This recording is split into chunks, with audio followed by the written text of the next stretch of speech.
Hello everybody, this is English for You. And what a surprise, I can see my Fazaka students here. Gata, how are you doing? Fine, thank you. Szabolcs, how are you? Fine? Good. Victoria, what's up? Everything's great. Okay. Thanks. Victor, how are you doing? Great, thanks. That's good. Eva and Matthew, would you give me a nice wave? Hi, how are you? I'm fine, thank you very much. So happy. Good. Today's special guest is Mr. Andrew Rouse, but everybody I know calls him Andy. Yeah. Andy is a lecturer at József János Pannonius Tudományegyetem, Pécs. Also, he is a folk singer, and this is his latest, right? Called A Simply English Christmas. And he's been doing a lot of other things. Andy, a very warm welcome to the studio. Thank you for inviting me. And are you a Hungarian or are you English? Well, this time next year, I'll be 50-50%. What does that mean? Well, on the 29th of August in 2002, I'll have spent as much time in Hungary as in England. But the last 50 kilos is Hungarian. So you are an honorary Hungarian? Yes, in front, definitely. Yes. Thank you very much. And if you look at the projector, you're going to see a very strange picture. People collect strange things. What do you think this guy collects? Andy, got any ideas? Well, I'm not entirely certain, but it's certainly not good clothes. Right. This guy is a train spotter. And he walks, and when he sees a railway, he writes down, he jots down the numbers of the railway engines. That's his hobby. It's pretty strange, isn't it? Now, talking about hobbies, Kata, can you show us something? Yes, this is a stone, but not a usual stone, because my mother, whenever she goes to abroad, she brings home a stone, and this is from Monterey, from the USA, and she's got quite a big collection. Right, it's a nice hobby, I would say. Szabolcs. My father had a strange hobby. He used to collect entering cards from public conveniences. With other words, from public toilets. Could you show us one? Yes. It's an entry ticket to a public toilet? He traveled around Europe, and he took one from every country. For example, this is from Romania, this is from Slovakia. Yes, congratulations. It's a very nice collection. I hope it's not a smelly one, but it's really nice. Thank you. Victoria? Do we have that picture? Yes, we're going to have the picture pretty soon, okay, because so we need that picture. That is right. my grandfather, who used to be a clockmaker, and now he's got a huge collection of all kinds of clocks. And here you can see two arms of a church clock. You can see how big they are. And with these two things he gave me today, so this picture and this small alarm clock, he wanted to show where you can get from mechanic clocks. Because this is an atomic clock that gets radio signs from Frankfurt from a transmitter. And there's a tiny receiver in it, and it's in every million years it's delayed by a second. What a shame. Throw it away. Throw it away. Thank you very much. Welcome. Good. Thank you. Victor, please. Yes, I have a smaller collection than Vicky's grandfather. I collect models from the Second World War. So, for example, this is... Would you hold it for a second? Oops. So this is a Panzerkorps flight tank from Germany in the Second World War, and it's a little bit hard job to put these small parts together. Maybe one model maybe takes a night. So if I can't sleep, I just put this together.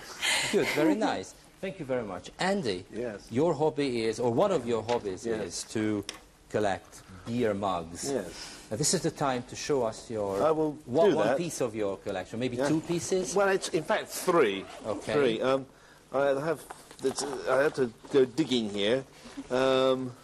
Just a moment, because there's all sorts of rubbish here. First, excuse me, they've got little bits stuck on them, but that's so I can remember what they are about. This, you can see. Oh, it's got a piece of my lunch in it. This is a small one. You see it has a glass bottom. And the reason for this is very interesting. In the Napoleonic Wars, they tried to make people join the army by putting a shilling inside. And when you drank it, when the money got in your mouth, they said, right, you have joined the army. So they cut out the bottom and they made it glass. So when they were drinking in the pub, they could look to make sure there wasn't a shilling in there so that they could drink. Yes. Now, these days, it just has things like this one says, the Birmingham Mail Sports Final. So this was a special one for... this one is for you. No, I'm not going to give it to you. No. But actually, this is not an English one, but there are English ones. It is a moustache mug. So if you have a moustache and you don't want the foam of the beer to go on your moustache, you can drink it through here, and then you won't have any problems that way. And I definitely need it. So we're going to talk about it after. Well, I'll show you how to make one. You can go down to a potter. And this one, it does something rather interesting. Just a moment, because it has a hidden bottom.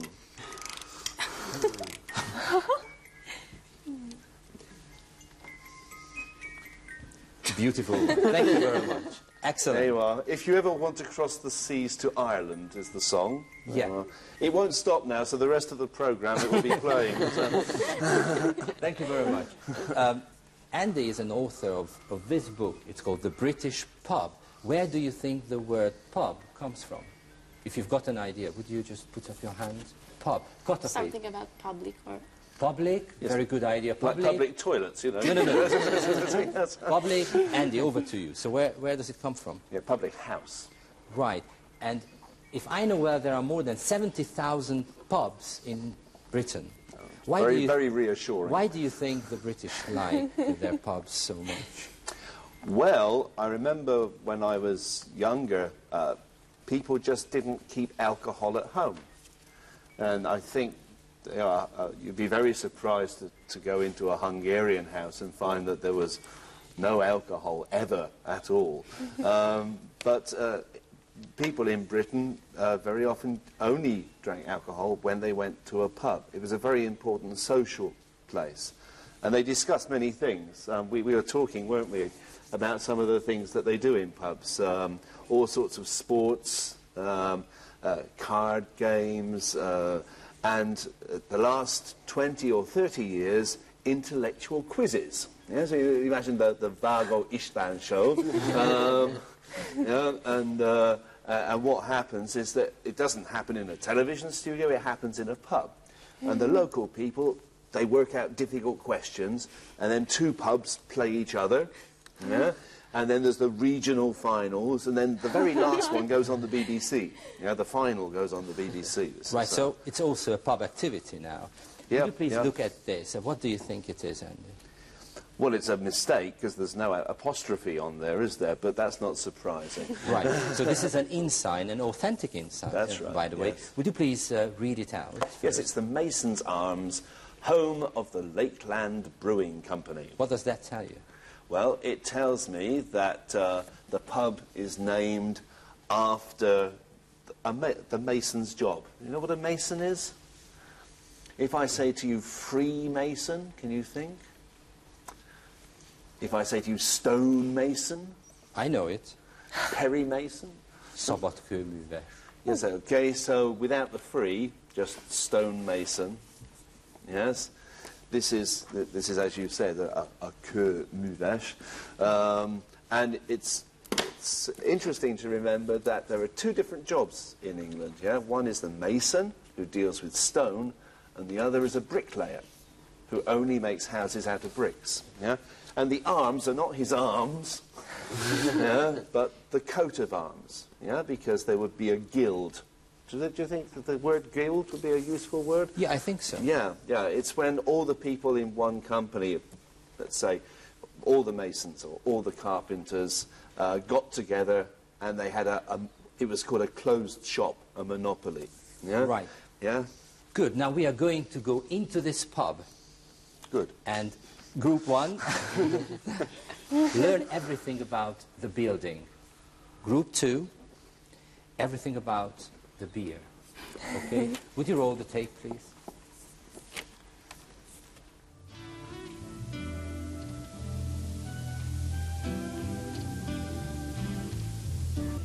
The pub is named after the Kendal Freemasons, who used to meet here in secret when Freemasonry was illegal.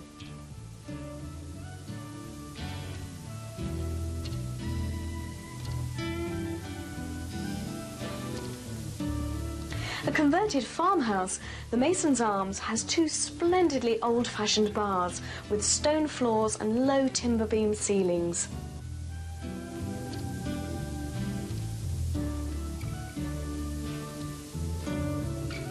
The pub is renowned for its excellent food and its remarkable range of beers. The Mason's Arms stocks more than 130 different bottled varieties, covering almost every corner of the world.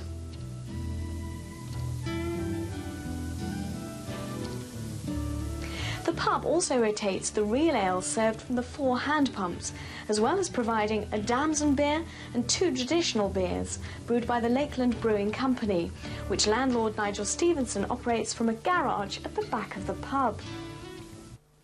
Excellent. Kotta, everything about the building.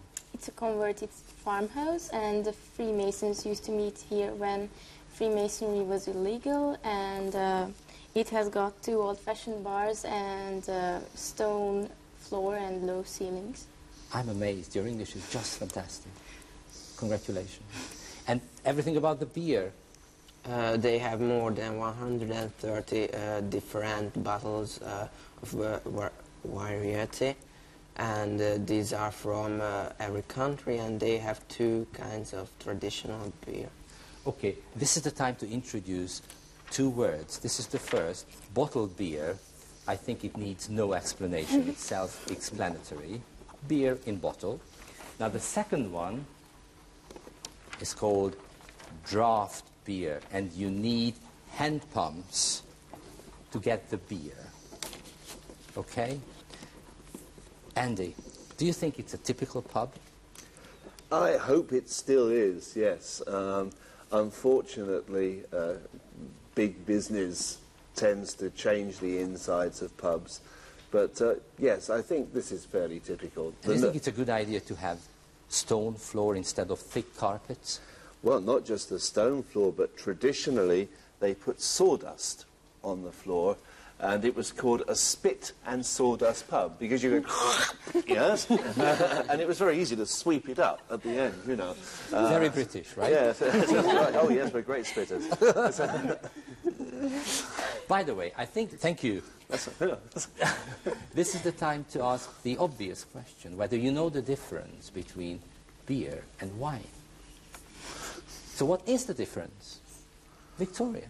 They are made of different plants, but I don't know. The wine is made of grapes. Yes. And beer is made of... we're going to learn what beer is made from. Wine is made from grapes, and beer is made from... We're going to learn it pretty soon. Right. Okay. Now, this is going to be a pub right now. Let me introduce Andy. He's the landlord. And Victor, you're going to be a very thirsty customer. Okay. So would you just greet the landlord first and then ask for some beer? Good afternoon. Afternoon, we're closed. Evening, perhaps. Yes. A beer, please. Yes. Can I have a beer, please? Yes, yes, yes. Yes. What would you like? Maybe a beer. A beer, yes. A beer. Thank you very much. Let me help you out with this difficult. Let me help you out with this difficult situation. And there are going to be 2 words, and when British people talk about beer, what do they have in mind? Ale or lager? I think either, because some people like lager, and some people like ale, and of course there are other words as well, because we have other words. Yeah, can you say the basic difference between ale and lager? Oh, I could once upon a time, yes. But the easiest way of doing it is ale is when you go into a crossword book and it says "Shur Angol haram betu," and then you always write ale. You see. They say that ale and beer are now synonyms, you know? But ale was the Scandinavian word here, beer was the German one, and it's made with hops. It's made. Thank you very much. It's a special surprise for you, yeah, whether you can tell the difference between ale and lager. What is this? It's one of your old socks, isn't it? No. What do you think it is? Oh, it looks like up here, no. Yeah, would you please? Yes. Because it's going to be a special surprise Scaramouche. for you. No, Right. Good. Right. So no Ribena. I put it No here. orange juice. Right. I have a tin opener, and A tin opener? I open one of the bottles. Sounds like a bottle opener to me. Right. Yeah, that's a bottle opener. Right. You're absolutely right. Okay. Tinned beer. Would you taste it and I would. and say whether If you go across the thing. is it ale or lager? It's very inviting. It's an impudent little thing, reminiscent of.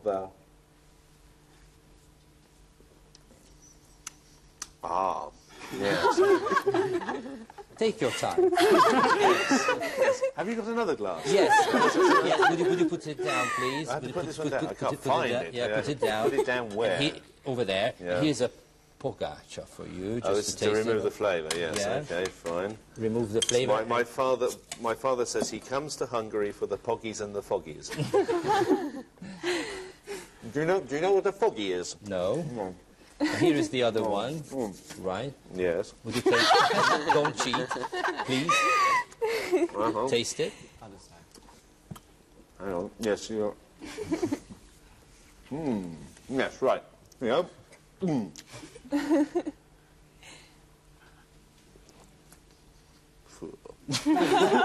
So what is the difference? What was the first? This is ullage.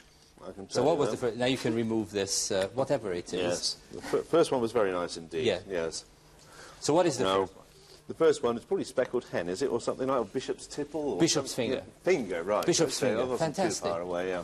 Yeah, so that was ale. Yeah. And the second label one, was that way round. You noticed? There was, yeah, and the second one was lager. Yes, that's right. Yes, which is quite good. Actually, it's quite nice. But so, one of the important things is that this should not have any bubbles in it, because English ale is like bread. It has yeast. You know, the yeast is what makes the bread rise. Sorry, I'm going to show it. You're going to show that too. Yeah. You asked me to describe, Yeah, but yeah. I'm not allowed to And describe. what about the second one? What does it have? What does it contain? Well, A lot of... It has lots of carbon dioxide in it. Which a is... great deal, yeah. indeed. Yeah. Right. Also, it only has female hops in it. Sterilised. Fantastic. Now, we're going to see the ingredient of good beer. This is the first one. I'm going to show it to you, the word, which is barley. Got any idea what it means in Hungarian? Barley. Matyi? No? Yes, absolutely. Could we have the second ingredient, please? Very important ingredient which makes the ale bitter.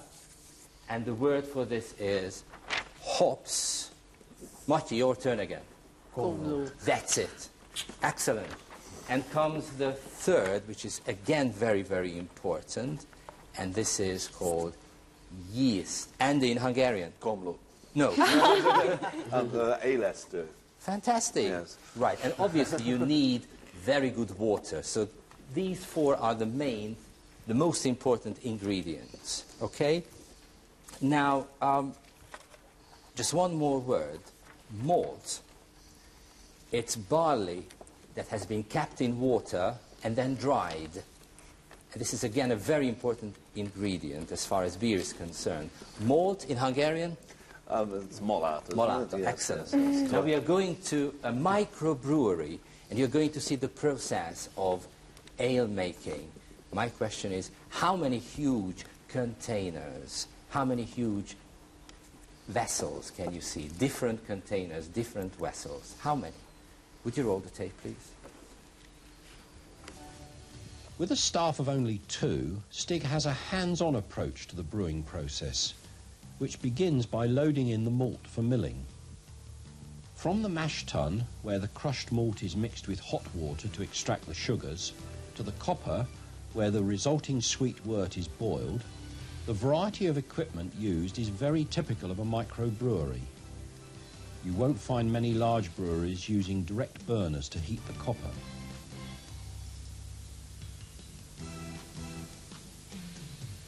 The hops which give the beer its bitter taste are added to the wort as it comes to the boil. And at bunces they are stirred in by hand. The boiled wort is then cooled and pumped to the fermenting vessels, which each hold 10 barrels or 360 gallons, before finally being put into casks. Good. Soboj, say a number. I can catch maybe 3, 4. One more. Yes, that's it. 5. 4. In the first, barley is mixed with hot water. In the second, it was boiled and hops were added. In the third, yeast was added to it. It was a fermenting vessel in which sugars changed into alcohol.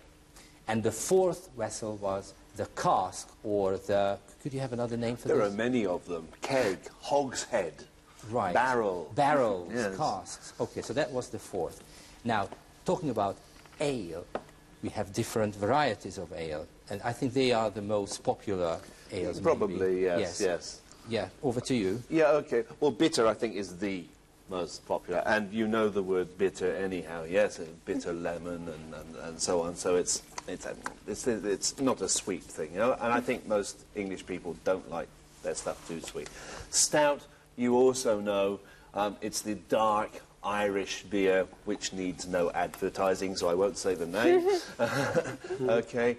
And mild is drunk mostly in the Midlands, around Birmingham, Coventry, the Black Country, and it's slightly sweeter, slightly darker, and perhaps not quite such a high alcohol content. You see, smooth, mild, yes? Thanks a lot. Now we are going to a very strange pub. Group 1, how big is the pub? Very simple question. Group 2, what kind of animal is the pub famous for? Would you roll the tape, please? Measuring just 16 feet by 7.5, it's hard to imagine a smaller pub than the Nutshell in Bury St Edmunds, although 101 people and a dog once squeezed in. The pub began life as a beer house in 1873, and the landlord at that time, John Stebbing, stacked the Nutshell full of antiquities and was possibly unique at that time in claiming to be both a public house and a museum. Today, sadly, most of the earliest curiosities have long since disappeared, but one famous relic which has adorned the Nutshell for over 100 years is the grisly remains of a mummified cat. Known as a witch's cat, the animal was reputed to have been walled up alive to ward off evil spirits. The real reason the poor animal is hung from the ceiling is to demonstrate that there is enough room in this pub to swing a cat. Right, thank you very much. Everybody is smiling in the studio. Kata, could you catch the measure of the pub? 60 or 16 feet, I don't know which one. 16 feet by 7.5, which is roughly 5 meters by 2 meters and 30 centimeters. So it's really, really small. And what is the animal it's famous for? Victoria? It's a mummified cat. There are the remains of it hanging from the ceiling. Yes, from the ceiling. And this is a nice English saying, no room to swing a cat. What does that mean? It means you have to get a cat by the tail and swing it, you see. And if its head hits the wall, then there is no room to swing a cat. Try. So when a room is very, very small, British people usually say, well, there's no room to swing a cat here. but they wanted to show that there is enough room to swing a cat. That's why they did this pretty horrible thing. Yeah. Okay, good. What can you see on the projector? Can you identify these? Oh, I'm not sure I can, actually. Would you consider them typical pub grub? Pub grub. Well, I wouldn't. But the truth is that these days many pubs have had to start being restaurants as well, Right. in order to make a living. Yes. So pub grub is pub food, but everybody says pub grub. And we're going to have a couple of words, and Andy is going to talk about typical British pub grubs. And they are not too expensive, so it's a good idea to go to a pub and have something. Have a little something. Yes. So would you just go very quickly? Very quickly. Sausages, I think you know, yes? Yes, it's a small German dog. Pasty, it's a pastry thing with cut up carrots and potatoes and little bits of meat. The Cornish fishermen took it with them, and they didn't need plastic because they ate the cover, you see. Shepherd's pie is minced meat with some gravy stuff with a layer of potato on the top in an oven. Ploughman's lunch, my favourite, a big lump of cheese, a piece of pickle, and a big lump of bread called a doorstep. Doorstep, a large lump of bread. And pickled eggs, hard-boiled eggs, kept in vinegar. And they normally ask for a packet of crisps, open the packet of crisps and put the egg inside. So it's like having salt and vinegar with the egg. Thank you very much for this appetizer. We have drunk, we have eaten, but we haven't sung, and that's a shame, because here in the studio we have a professional folk singer, and we're going to have this line. Would you read it out, Andy? Yes, and pop your nose in a jug of this, but I'd like you to concentrate on the second line, okay? You'll hear the first part, and that will help you lead in. So Would you like to stand up? Yes, and I sing? think I will now, yes. And help yourself. Yes, I will, to all three, yes. We want to sing with Pulgacha, yes? Okay, and it's... And pop your nose in a jug of this. It's very easy. You're Hungarians, you'll learn it very quickly. Here we go. It's about the landlord calling sailors into the pub to spend their money, okay? And I'm only going to sing 3 verses. Listen to the second and the third. It's good fun, okay? Ye mariners all, if you've half a crown, come in, my lads and ladies, and sit you down. Come in and sit you down, spend your money so brisk, and pop your nose in a jug of this. Now I'm old and can scarcely crawl. I've a long grey beard and a head that's bald. Crown my desires and fulfill my bliss. A pretty girl and a jug of this, and when I'm in my grave and dead, and all my pleasures are past and fled, transform me then into a fish, and let me swim round in a jug of this. Go drink it now. Cheers.